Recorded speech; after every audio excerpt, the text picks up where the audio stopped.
So hello दोस्तों, कैसे हो आप सभी। मैं हूं आपका दोस्त प्रदीप एंड स्वागत करता हूं गिरी ट्यूटोरियल के इस प्लेटफॉर्म पे। सो गाइस, ये तो एकदम शॉर्ट सा रिवीजन ले रहा हूं जो आप सभी की यूनिट टेस्ट और इसके अब आगे वाले एग्जाम में बहुत ज्यादा हेल्प करेगा।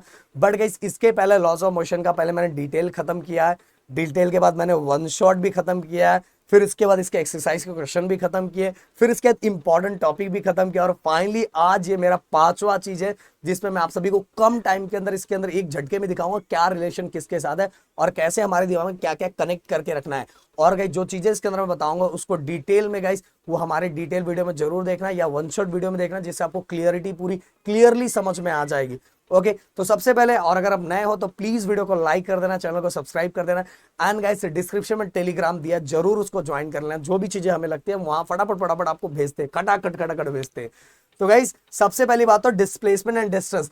याद रखो, डिस्टेंस जो होता है हमारा लॉन्ग कट होता है, डिस्प्लेसमेंट हमारा शॉर्टकट होता है। ये हमारा एक्चुअल पाथ होता है और ये हमारा मिनिमम पाथ होता है। बस इतना, इसी से आप डेफिनेशन बना सकते हो। स्पीड एंड वेलोसिटी, स्पीड के लिए याद रखना स्पीड का रिलेशन होता है डिस्टेंस के साथ, वेलोसिटी का रिलेशन होता है डिस्प्लेसमेंट के साथ। तो स्पीड होगा distance upon time and velocity होगा डिस्प्लेसमेंट अपॉन टाइम। और जो इसके बाद आएगा एक्सेलरेशन, वो एक्सेलरेशन होगा वेलोसिटी अपॉन टाइम, मतलब rate of change of velocity. v minus you यहां दिया होगा, देखो मैं ये दिखा देना चाहता हूं आप लोगों को। v माइनस यू पहले वो दिखा दो, फिर इसके बाद हाँ ये देखो यहां होना चाहिए। हाँ देखो, change in velocity upon time और इसका final formula final velocity minus initial velocity v minus you upon T. ये मैंने सब कुछ अपने डिटेल लेक्चर में बताया हुआ है।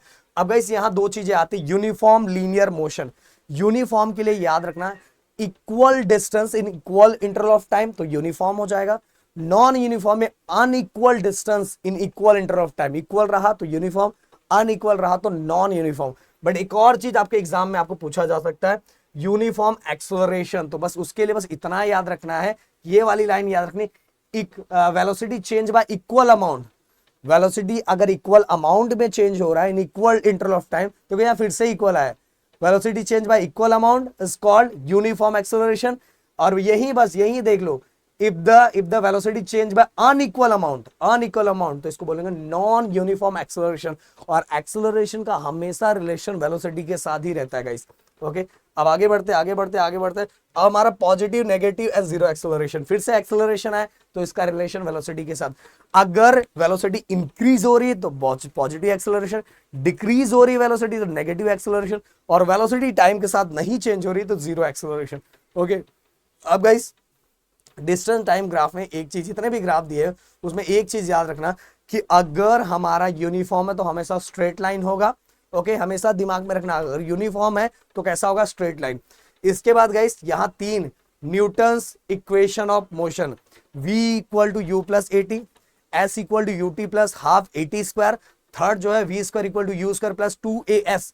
ये तीन रिलेशन को, सिंपल सी बात है, आपको डिटेल वीडियो में देखना पड़ेगा क्योंकि डेरिवेशन आपको देखना पड़ेगा सर ने कैसे करवाया।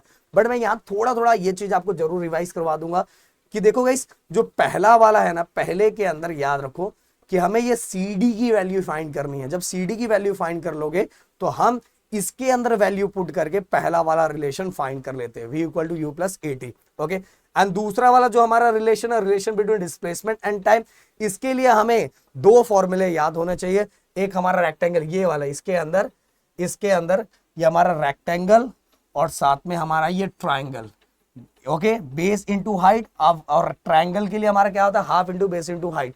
Okay, length into breadth, rectangle के लिए लेंथ इंटू ब्रेथ और इसके लिए half into base into height. ये दोनों को प्लस करो और इसकी एक्चुअल वैल्यू को पुट करो, जो मैंने अपने डिटेल लेक्चर में बनाया, काम हो जाएगा। और तीसरा वाला गाइस, तीसरे के लिए आपको ट्रेपेजियम का फॉर्मूला आना चाहिए, half into sum of the parallel side into height. Okay, parallel sides को प्लस करना है और साथ में हाइट को मल्टीप्लाई करना है, आपका काम हो जाएगा। तो वो जरूर जाके देखना।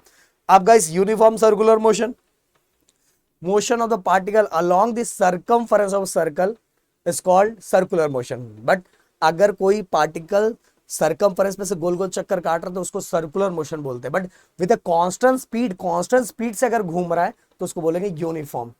ओके, तो ये देखो, ये formula circumference 2 pi r upon time, ये याद रखने जैसा है। इसके बाद हम थोड़ा और ऊपर आते हैं। हाँ, न्यूटन बाबा के तीन law, first law, second law, third law. First law तो बहुत प्यारा है यार, देखो अगर कोई ऑब्जेक्ट कंटिन्यू रिमेन्स रेस्ट में है तो रेस्ट में ही रहेगा, कंटिन्यू मोशन में है तो मोशन में ही रहेगा, जब तक हम उस पर अनबैलेंस फोर्स एक्ट नहीं करेंगे। ये हमारा फर्स्ट लॉ हो गया। सेकंड लॉ गाइस ये भी बहुत ज्यादा प्यारा है, rate of change of momentum is proportional to applied force. जितना ज्यादा फोर्स लगेंगे उतना रेट ऑफ मोमेंटम ज्यादा चेंज होगा। ओके, इसलिए डायरेक्टली प्रोपोर्शनल। डायरेक्टली प्रोपोर्शनल का मतलब होता है अगर ये बढ़ेगा तो ये भी बढ़ेगा। तो rate of change of momentum is directly proportional to applied force. ये याद रखो, मोमेंटम का फॉर्मूला याद रखो, कभी कभी एग्जाम में पूछा जाता है। Momentum it is a product of mass, ये हमारा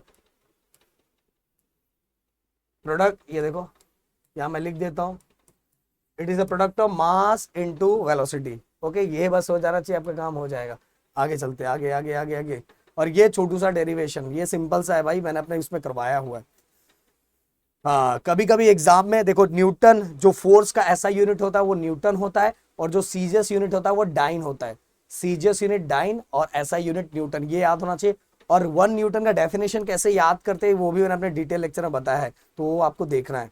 अब इसके बाद आगे Newton third law, action and reaction और law of conservation of momentum के लिए आपको सबसे पहली बात तो ये थोड़ा सॉल्व करने आना चाहिए। और रिकॉइल, रिकॉइल क्या होता है? Backward motion of the gun is called recoil, जो पीछे साइड आता है। तो इसको थोड़ा सा देखो, मेरे वन शॉट में भी जाके देख लोगे तो भी आपका काम हो जाएगा। तो यहाँ इतनी सब चीजें मैंने शॉर्ट तरीके से, एकदम शॉर्ट से शॉर्ट में, क्योंकि वन शॉट तो मैंने शॉर्ट में करवाया, पर उससे भी शॉर्ट में मैंने आज रिवाइज करवाया, क्योंकि यूनिट टेस्ट आपका नजदीक और इसके बाद आपके एग्जाम में भी इसका हेल्प हो सकता है। मिलते हैं नेक्स्ट वीडियो में। Thank you so much guys, जय हिंद एंड जय महाराष्ट्र दोस्तों।